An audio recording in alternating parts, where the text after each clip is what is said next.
when we say that we're going to go venture as an entrepreneur, there's a lot of pressure for us. I feel like there's no sometimes middle. It's like either you flop or you don't flop. And so when you ask for help, it kind of shows a sign of weakness.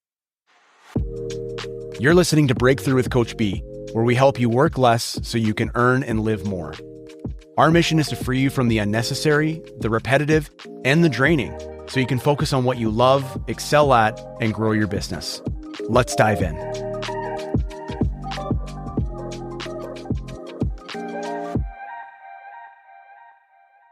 Hey, it's me, Coach B, and this week on Breakthrough, I'm sitting down with my friend Brittney Ashley, the founder of Creative Dynamic Virtual Services. If you've ever said, I just need a VA, you might want to listen to this first.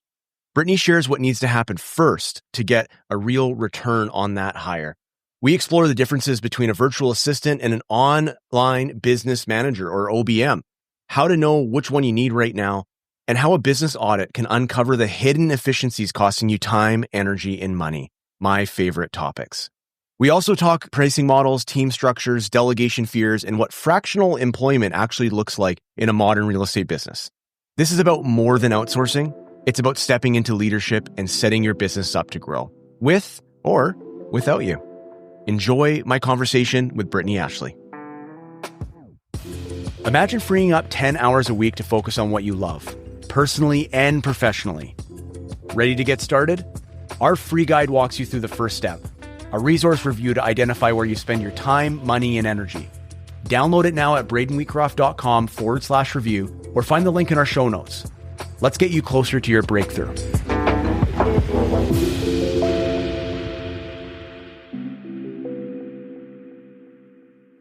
Brittney, thank you for being here. It's funny, I've referred to your company quite a few times over the last few years. And when people ask me, they're like, how did you guys meet? I'm like, I never remember the exact entry point into our relationship. Where did we meet? Do you remember? Yes. Was it through Chantel or? Through Chantel. Yeah. Yeah. Chantel was actually my very, very first client. And we've done so many great things together. I just adore her. Yeah, she's an absolute force of good for sure. Yeah. And it's funny because, I refer to my, small but mighty virtual team that I have of 7 people. I call it the B team. Yes. Because I think that's a hilarious description. And you introduced me to the captain, Yes. the MVP of the B team. Do you remember that? Yes. Joan, the bookkeeper. I don't know if she listens to any of this content or not, but Joan, we're not worthy. Thank you, Joan. And if anyone on the B team listens to this, well, I guess they're all going to listen because they're going to be editing it. And they're like, well, I thought I was the MVP. Listen, every month when you get paid, it's because Joan sends you the money. So I think we can all collectively agree Joan's the MVP. I love, if I feel like we're not the right fit or I know somebody else better, because I at the end of the day, I want businesses to succeed. So I think I mentioned to you before, this company was definitely of passion, not profit. So I'm excited that you work with Joan and she's doing an amazing job. And you're not the first person I recommend Joan. And every person who reaches out being like, she's stellar. Who did you find her from? I'm always looking. I'm always looking for people. She's so overqualified it hurts, but I'm not complaining because she's awesome. So anyways, I hope Joan does listen to this because she deserves all the flowers. But anyways, I digress. I've been fortunate enough to collaborate with you on a number of presentations. It's often in the sales meeting at our brokerage, and you're the first and potentially only person that I come across in the virtual assistant realm where you've introduced this idea of VA versus OBM. And, we love in real estate, we love our acronyms. We got CREA, BCREA, VREB. We love our acronyms. So this idea of VA versus OBM, could you maybe unpack what the heck do those acronyms mean and what are some of the key differences? Yeah. So a virtual assistant overall can support you with executing your plan, maybe your to-do list. Just you at the end of the day need to delegate it to them. There's some that can jump in and really figure it out. Me, I started as a VA, but the more I've been learning about what I offer and what I do. I'm more of an online business manager. So that's somebody that looks at your business strategy, optimizing certain areas, maybe with AI or workflow automations, and then managing the team. So we're kind of like an extension of your brain, but taking it to the next level for OBMs. So a VA, if I said, hey, Brittney, here's this one process. There's these 10 steps. Here's the training videos for each of them. Can you please make sure that this happens every Monday before noon? And you'd be off to the races as my VA. Yes. And then as my OBM, you might be like, okay, sure. But 3 of these 10 steps are kind of stupid and redundant, and like we could make them better. And have you considered doing this? And maybe if we added this little extra workflow or maybe this Zapier integration, like we could actually do this in 2 steps and a person doesn't even need to touch it. 100%. Yep. I need more OBM in my life. Yes. Yeah, it's magical, I'm telling you. Yeah. But a lot of people say that they need a VA, but then they don't have the systems or procedures even established in the business. Yeah. And that is why you sometimes even start with an OBM first. You might not ever always need an OBM for a long term. So maybe you just get a retainer for them to come in to clean up your systems for the first 3-4 months. And then you can utilize the VA. Right. And so, I don't want to, this is one of the things they like teach you in sales. It's like, you don't talk about price right off the bat. But so, I certainly don't want to be lame and ask you like, what does it cost? But I'm just curious, maybe before we get into like the actual dollars per hour, or maybe we just go there right now. But like, I'm assuming that someone who's in a position of an OBM would generally earn more than a VA. Is that fair to assume? Yes. Generally speaking, I've been watching the trends and the economy, but just starting off, because you're working with somebody who's giving you strategic advice, really, a consultant, if you look at it that way. So starting Or coaching, right? exactly. So at least at 75, if they're just starting out, and some can go up to 100 to 150, I've seen. Right. Yeah, oh man, we need to have that lunch and catch up because I have so much to share with you. I've been hard at work building out our 6-week group coaching program, Breakthrough Academy. The byline for that is we help people get 10 hours a week back every 90 days while still growing their business. And we show them all sorts of different things, including delegation. And what's been really interesting is like, yeah, you're saying like people don't have their systems documented or whatnot. And that becomes a very big bottleneck. But one of the interesting insights that I've come out of this is, and I won't say his name, but there was an agent in particular who came to me and was like, I really need some help. I'm stuck. I don't know where to go. And I went out and I found somebody who could help them. And I think the fee was $45 an hour. And when I said to the person, like, hey, they can do all your database maintenance and clean up and all that, and it's $45 an hour, it was almost like he's like fell out of his chair. He's like, $45 an hour? That's so much money. And I was like, hold on a second. You're telling me that this huge pain point that's costing you money, it's causing you stress, is showing up in a lackluster customer service. Like we figured it would take about 10 hours to do this for $450. You wouldn't say yes to that.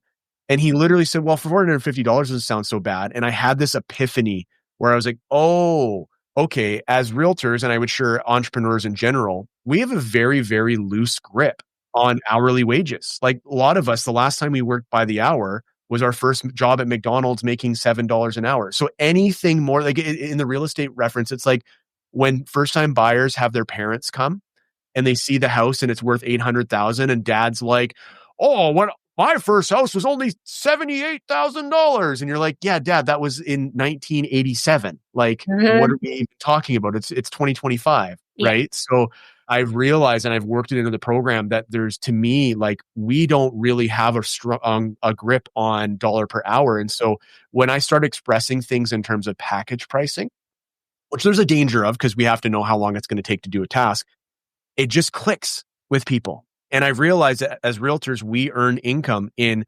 large and infrequent sums. Yeah.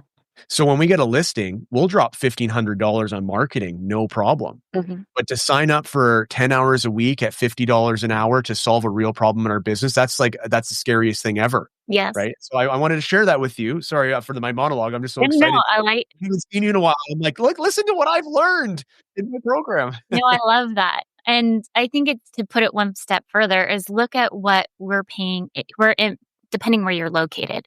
There's minimum wage, right? So BC here, like it just went up to 1760 something. And you're willing to only pay like a VA to come in for 20 an hour who probably has a lot more experience than you can even imagine, just even for data entry because you need that support. Yeah. I look at it like long term too. Like my team and I work very long term structures. And so I work with the team on hourly rates and what it looks like for retainer packages. And like I'm very mindful of all the different areas. Yeah. So if we look at what minimum wage is, and I think we're going to see this as we move forward in the world, that so many people are just going to want to drop and do minimum work and go work at McDonald's because they know they can get $20 an hour here to less stress, less all these things. Yeah. Because people are not willing to pay. And to put even more perspective, when you're hiring a VA, OBM, any outsourcing, bottom line, they are an entrepreneur. Yeah. They have general expenses as well. A good chunk of them might have sat down and looked at their bottom line, knowing what they needed, break even and or some. So they know if they charge a certain fee, that's making them that paying their bills at the end of the day. Yeah. Well, and part of my mission through this whole breakthrough method and our content and everything is to reshape the conversation from the expense of hiring to the investment of hiring. The challenge is a lot of people don't have the strategy or the team. And so that's what we're trying to sort of bridge the gap between, right? So going back to the comment you said around OBM versus VA. So let's actually work that through. So let's assume for a second, I'm a 10-year agent. I'm statistically successful based on sales and, deals in dollars, or as I like to say. And, I'm established, but I've been doing it myself. And I'm going, okay, the back end of my business is kind of a hot mess. A lot of the stuff is in my head, which is why I probably can't sleep well at night. And so now I want to get my first hire. I would have come into this conversation thinking the first hire would be a VA. Knowing what you've said though, I'm almost like, oh, maybe the OBM on a short term to help me clean up the back of office is the first step. Does that make sense to you? 100%. Yep. Okay. Not even 99.9, like 100%. 100%. So what would that process look like to bring on a OBM temporarily? I want to know, like, what would the time frame be? Like, could I get that organized in 3 months? Is it 6 months is better? Knowing I want to transition eventually to a VA, like what would that process look like? I've been doing this for 6 years now. And I want to say of all the clients we've ever worked with, there was only one individual that came ready with SOPs. Okay. And for those who don't know what SOP stands for, that is? System operating procedures. So that's procedures within your organization that maybe there's a certain way how you want that VA to respond to your email management, workflow tags. Like you have to look at, I always say, how can we build the business so you can get ready to sell it? Mm-hmm. Agreed. That's actually, did you know that's my first question I like to ask people that I start coaching? Is your business currently saleable? Love it. See, this is why we just got to do more things together. Yeah. Because to me, it's like, even if you never want to sell your business, the fact that you could would imply a lot of really good things are in place. Yes, 100%. Look at franchise models, right? Totally. To put it in perspective for anybody listening, McDonald's, like there's procedures, SOPs, they have systems in place. If you go to the next McDonald's over to the next, you're going to get the same product over and over again. Yeah. No, it's a different McDonald's. Then in general terms, that's what you're kind of building in your business. So I always say to individuals, do you want to build the business so it's sellable?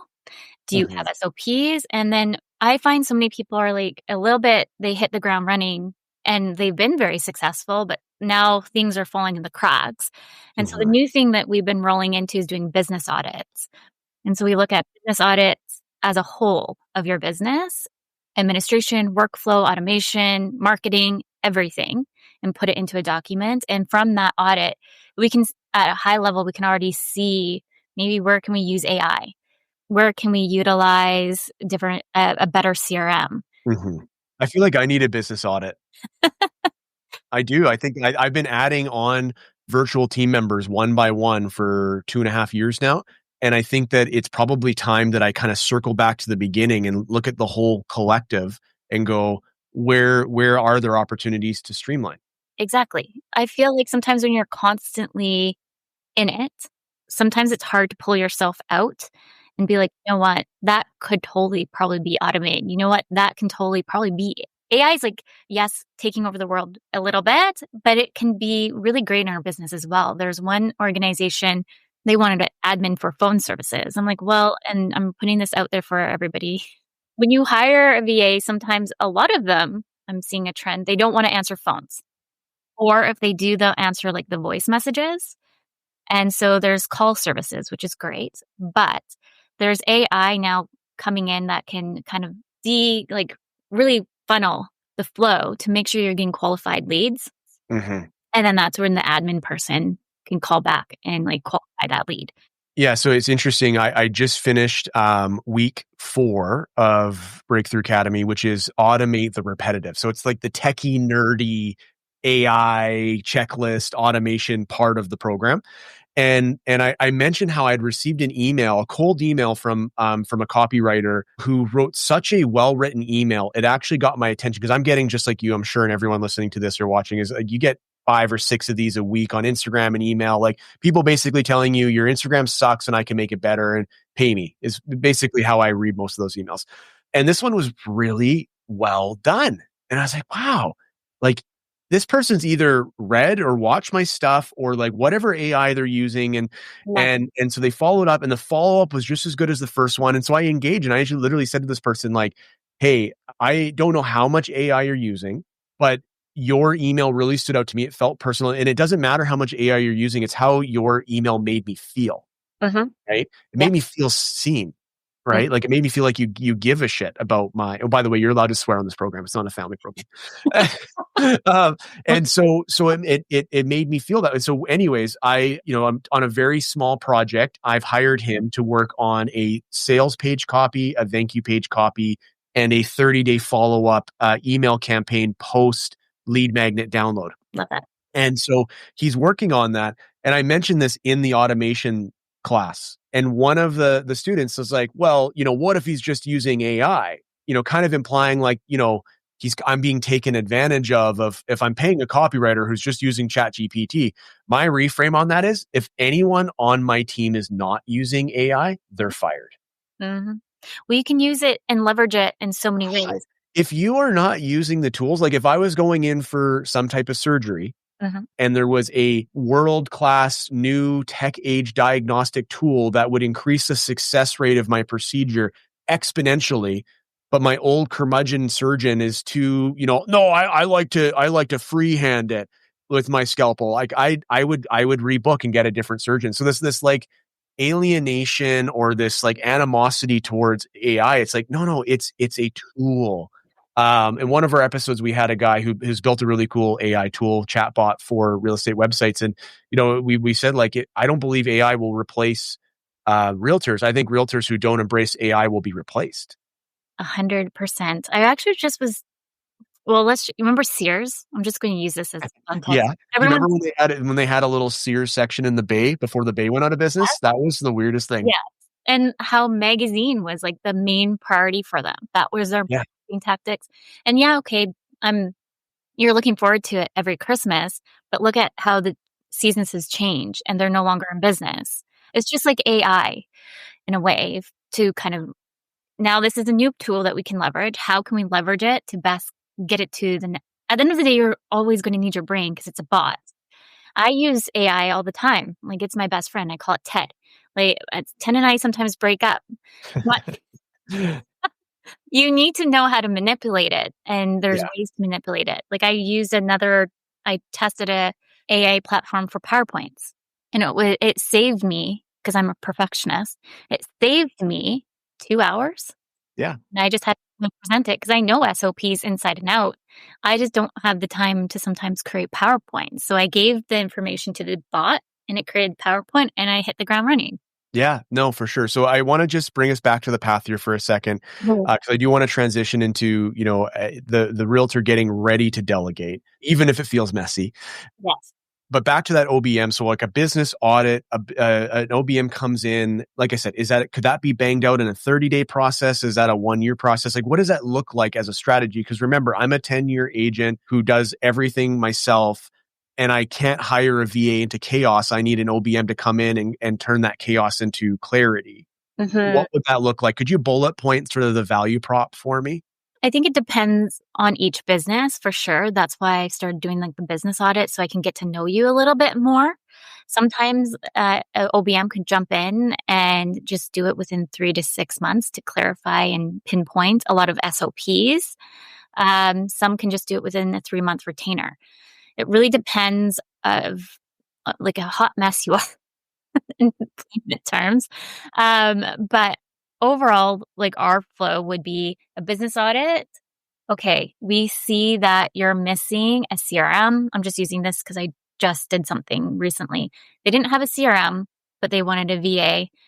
And then they didn't also have QuickBooks or anything like that. We don't set up QuickBooks, but in the audit, we'll make recommendations of why you should use it and implement it with the CRM. Mm-hmm. And then we'll come in and maybe do some extra system.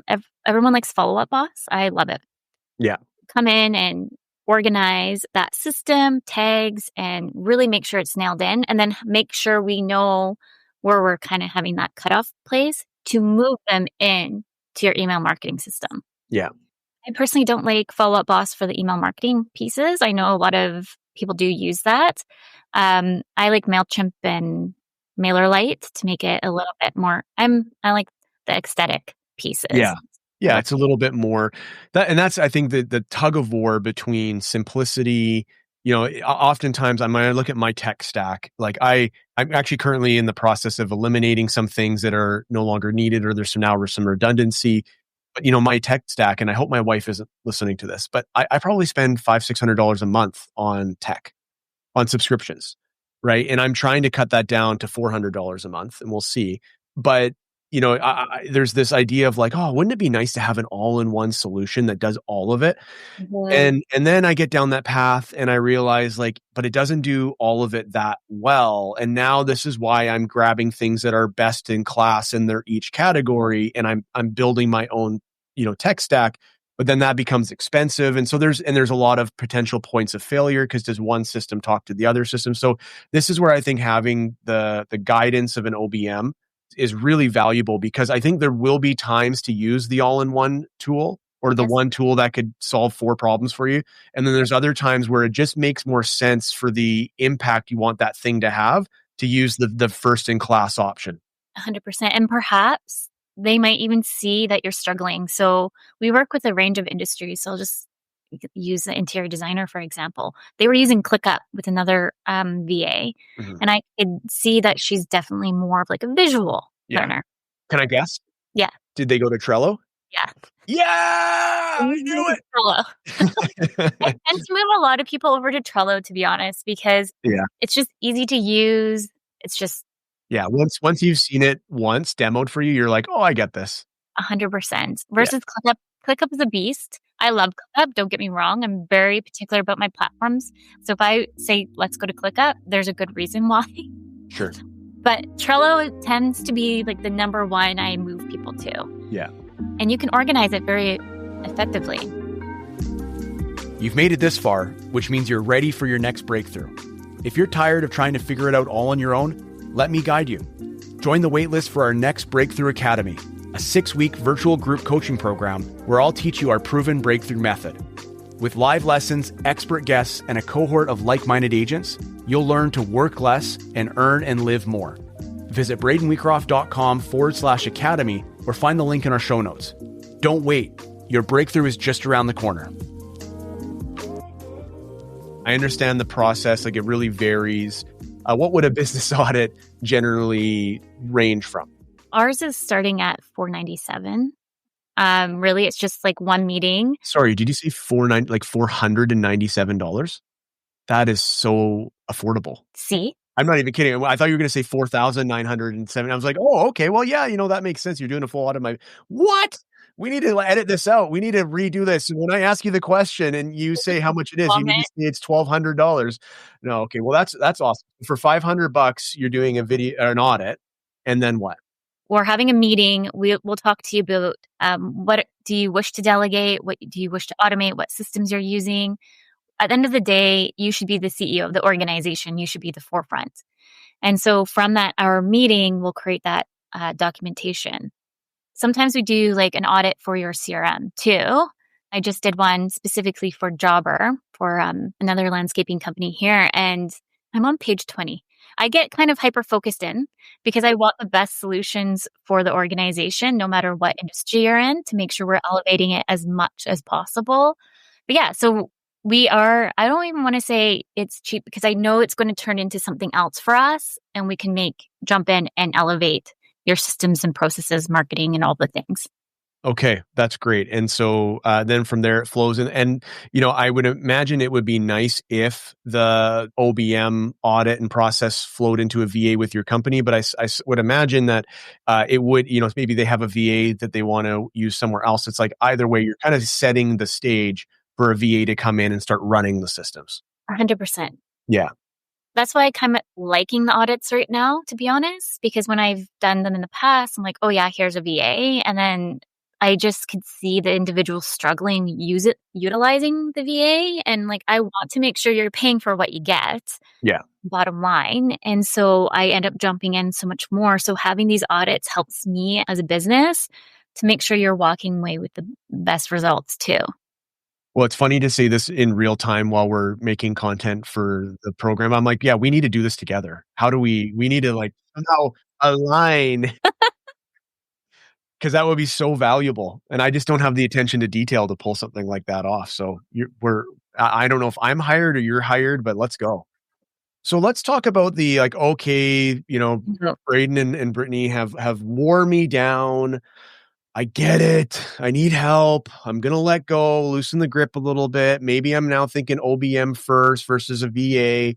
But, again, it's hard to let go when it feels so messy.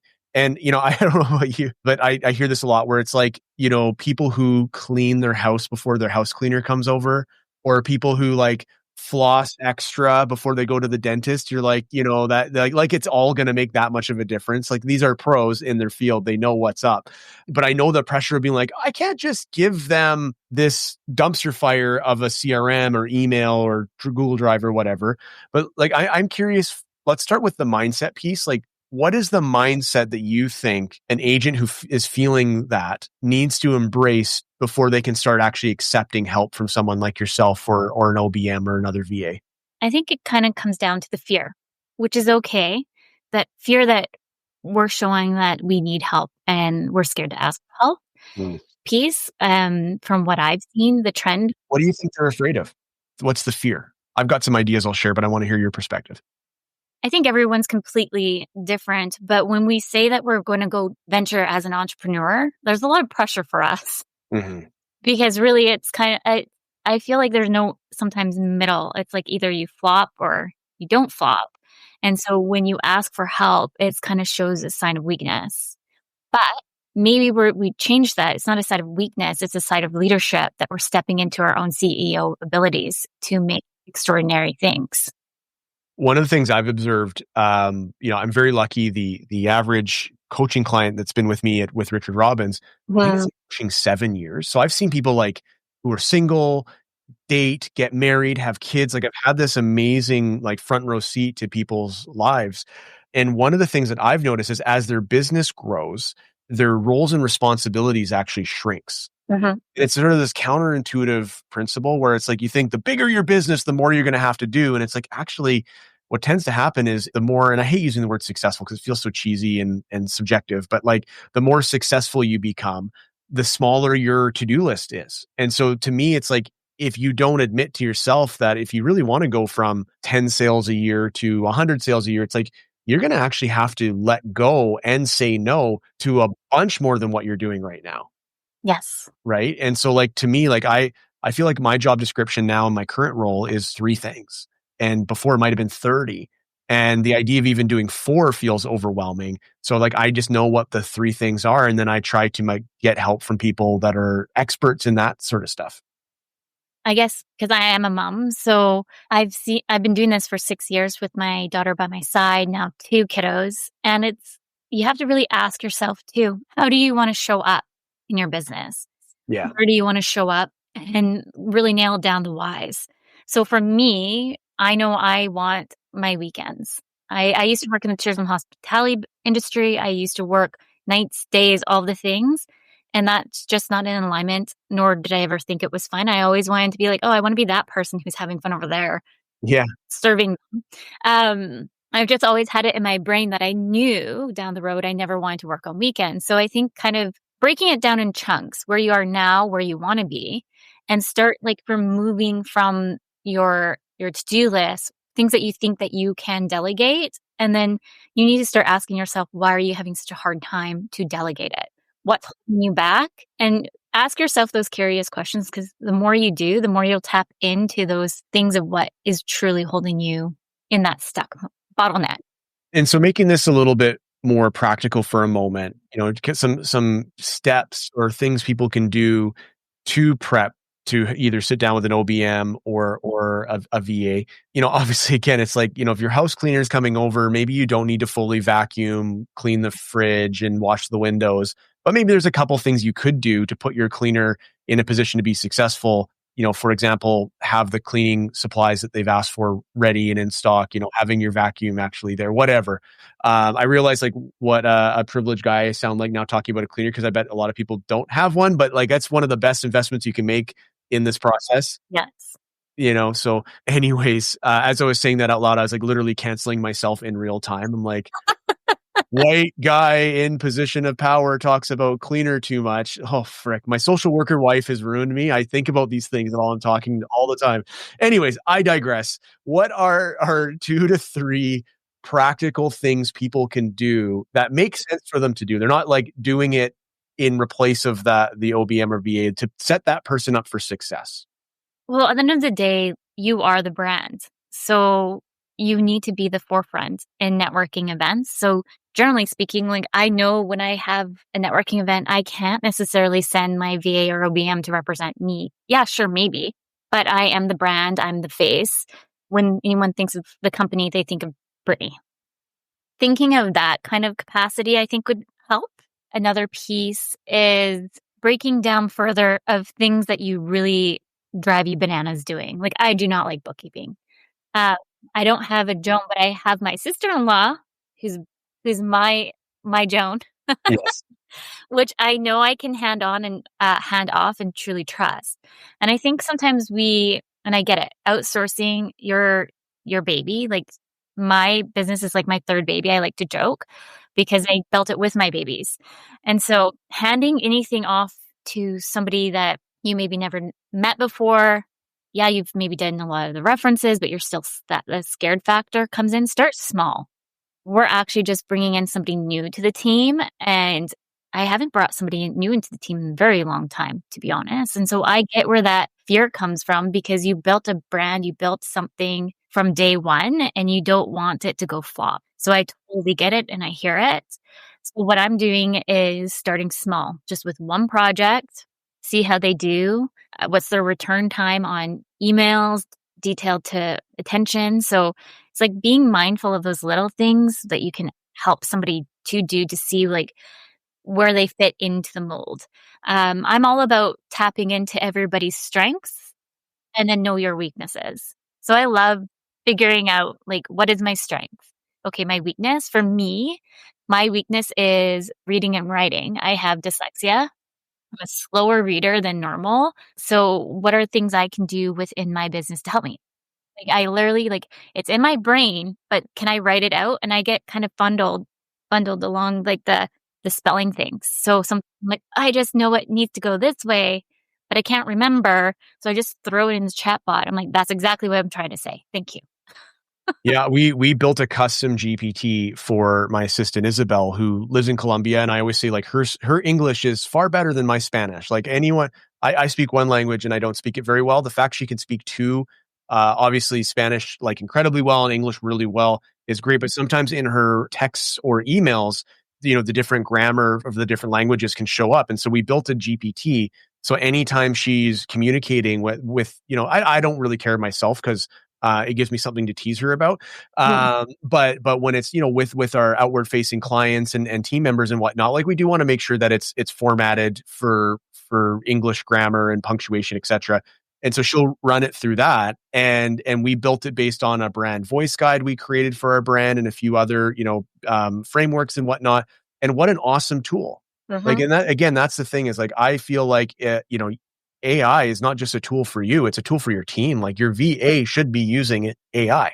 100%. I love it. Like it's my bestie when I'm not struggling sometimes in business myself. Like I still do a lot of things myself. And it's the AI to me is like another assistant. And Yeah. there's chatbots out there too, because I know there's a lot of people that need help with social media engagement. There's chatbots that just rolled out, but it gives you a full funnel of AI tools to make it like you're really engaging with maybe the agent, and it funnels through all the steps to get you to lead to a hot lead or a medium lead.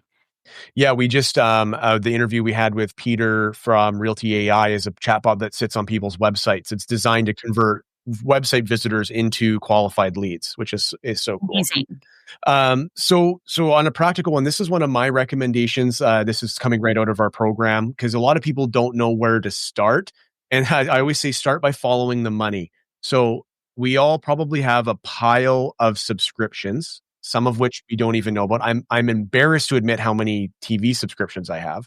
And so pull out your Visa statement and look. And if it says Chat GPT and Gemini and Follow Up Boss and Gmail, like Workspace and this and this and this and this, you will be able to see what tech you're spending on. Because, presumably if someone's hiring a virtual assistant, and we're going to be doing episodes in the future about like the differences of working with an in-person assistant as well.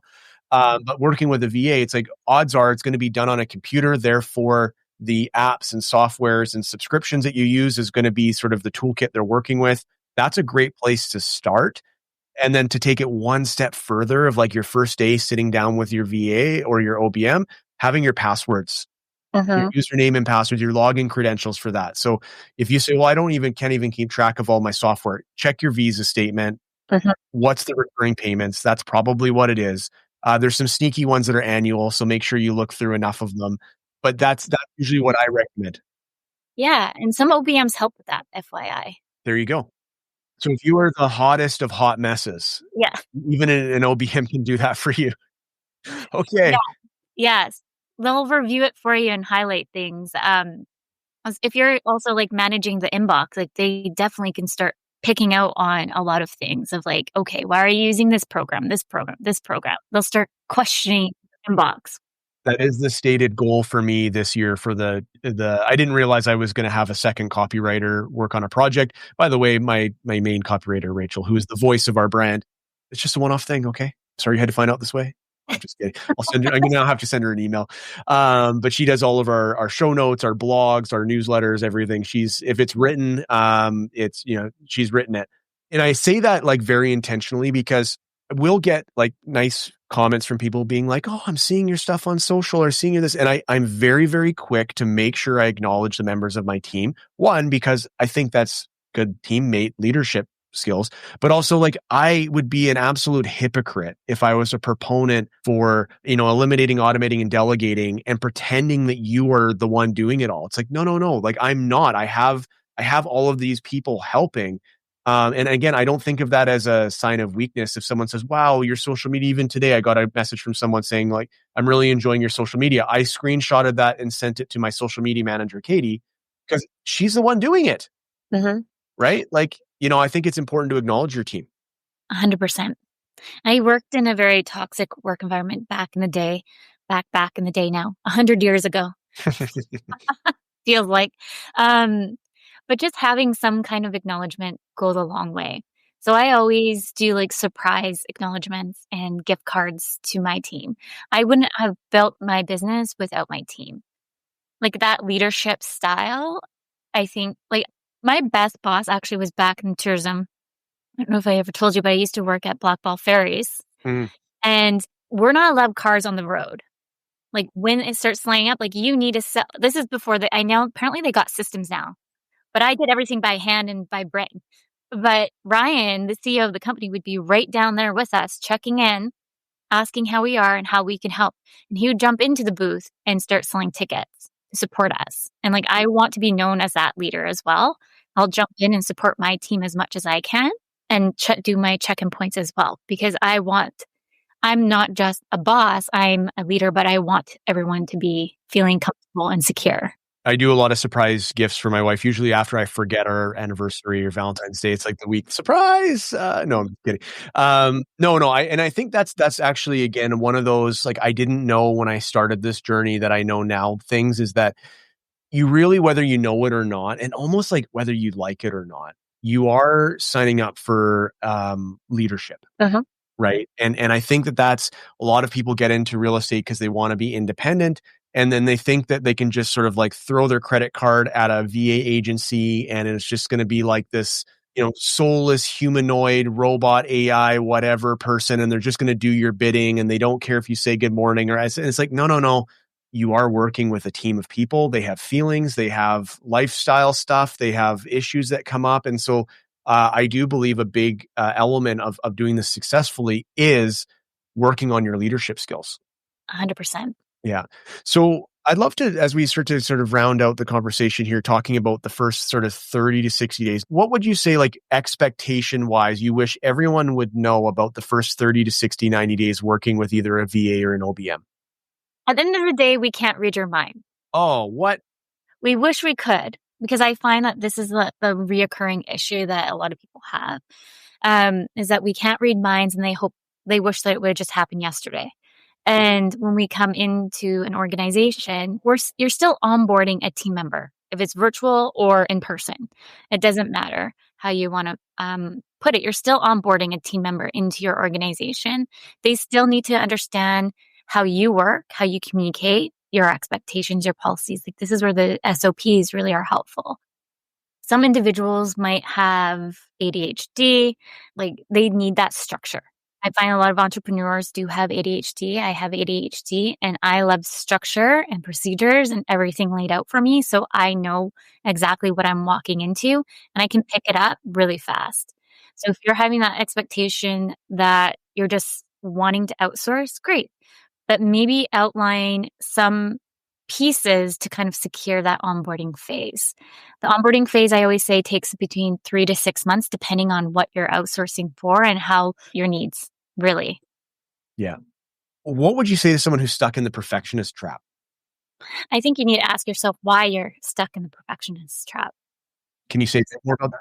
Yeah. Well, I just did actually a program called Trauma with Money. So I'm now a certified trauma with money practitioner, and I did a lot of self-reflecting during that trauma pieces moment. And long story short, I realized why I'm such a perfectionist is because I'm a people pleaser. I'll just use as an example. Mhm. I'm a people pleaser, perfectionist. I want everyone to be happy. I tend to let go of my own boundaries to make everybody else happy. So you need to start asking yourself curious questions of why you're doing the things that you're doing. Are you happy? Is there maybe past trauma that you're holding on to that you didn't even know? Like, I didn't even know that I had trauma money issues. The whole reason why I took the program was to help my clients. And I'm like, oh, I have trauma that I didn't even know about. Well, this is fun. Yeah. Wow. Powerful stuff. Yeah. No kidding. Okay. How do you pivot from trauma? Is there an appropriate way to do that? Well, you have to work like it. Yeah. You have to be open. Yeah. No, I mean, One. how do I pivot in this Oh, interview from trauma? oh, pivot interview. Yeah, yeah. Mhm. Okay, so We all have trauma in some way that oh, shows. we for Yeah. sure, for sure. Yeah, when I went through my unplanned unraveling last year, I spoke with a lot of people, and I've been saying this for a year now. It's like 9 out of 10 realtors I know struggle with their mental health, and the one who doesn't is lying. Because it's just that's what it seems like the numbers are, and so we all have our things for sure. And I suspect that's not a realtor stat. I just happen to almost exclusively talk to realtors. Um, I'm wondering, can you share a couple or even one, some wins that your clients have had? I appreciate confidentiality. You don't have to use anyone's names, but could you give us, like, paint us a picture of what, like, a first time delegator finally letting it go, getting off the DEY trap, working with you, whether it's a VA or an OBM, and like these are Mhm. the things that you did and these are the results that it created. Is that possible? Could you shine a light on? I won't say names. I'll just use high Social level. insurance number's fine, 16 digits of the credit card, whatever works. I have Google reviews if you want to check them out. Sure. Sure. But I want to always get permission. But I'll just use in a few ideas or case studies that we've come across. We're still workshopping one that comes into mind right now, but is doing like the business audit. Like they came to me being like, I want a VA. And I'm like, whoa, whoa, whoa. Do you need one? Really? And it kind of pushed them back a little bit, being like, yeah, I do. And I'm like, well, and so that's where the business audit came in. And so from the business audit led to a CRM audit, which now has led us to doing a full scale implementation of administration and how we can really support them on the admin end. And then we're creating all those SOPs. So when that VA comes in to support on the VA admin side, they know exactly how these things should be operating. And then they're also needing a marketing support member. Some admin know marketing, but there's some VAs are strictly just marketing because they love it. And I say, play to the best of the ability of your team members. If they love admin, keep them in admin. Yeah. If they love marketing, keep them in marketing. Don't try to switch them over because they're not going to be happy and they probably end up leaving you. Well, and that ties into a concept we talk a lot about called fractional employment. And like a lot of us have this broken model of employment where you hire someone for 20 hours or 40 hours, and then you get that person to do everything that you need them to do. But the reality is like you as the business owner aren't good at marketing, sales, admin, operations, client service, detail stuff, big picture planning. Like you yourself aren't good at all those things. How could you expect your 20 or 40 hour a week team member to be good at all of those things too? And so you may very well have 32 hours a week of work that you need, but that could actually be broken up over 4 or 5 different specialists. And that's where I've had a lot of success myself, is not trying to force the fit on someone who's outside their skill set. But I'd also say like it's a bit of an insurance policy. I always, my stomach drops when someone tells me, oh yeah, my full-time assistant just gave notice and that person was doing everything.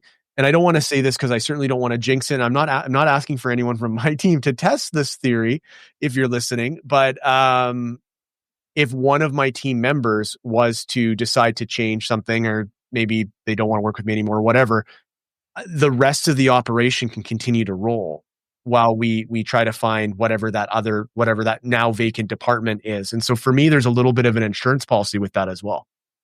I think at the end of the day, to remind yourself that they are human, they make mistakes. 100%.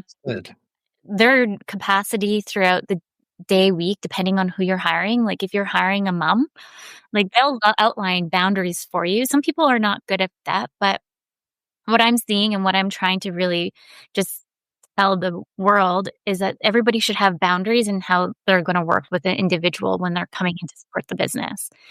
And even real estate agents should outline their own boundaries too, because you need some kind of boundaries or else you're going to burn out, bottom line. Like you can't, I know everyone wants to do all the things, but no matter who we are, we will burn out in some kind of capacity because we're trying to do all the things and be all the things. Well, episode 4, we talked to Ashley Metcalf, and she outperforms the average realtor on Vancouver Island by 10x. She sells 49 homes a year. The average is 4.9.